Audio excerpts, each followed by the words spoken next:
Hello everybody and welcome back to Yalan app. Are you currently having problems that your MyRogers app is not working and you want to be able to fix this? Well, then this video is going to be perfect for you, because in this video I'm going to show you a step-by-step guide on exactly how to fix this issue.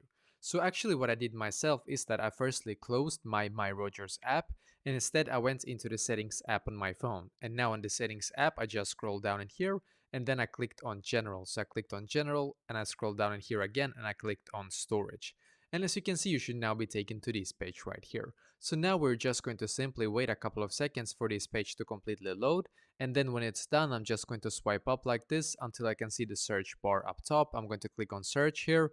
I'm going to search MyRogers, as you can see. So just click on the app, then click on upload app. And once again, click on upload app in here. Just wait and then click on the blue button here once again. Because now what will happen is that you're going to automatically update your MyRogers app to its absolute latest version. So just wait for it to completely update, then go back into the app when this is done, and hopefully now it's going to work for you as well.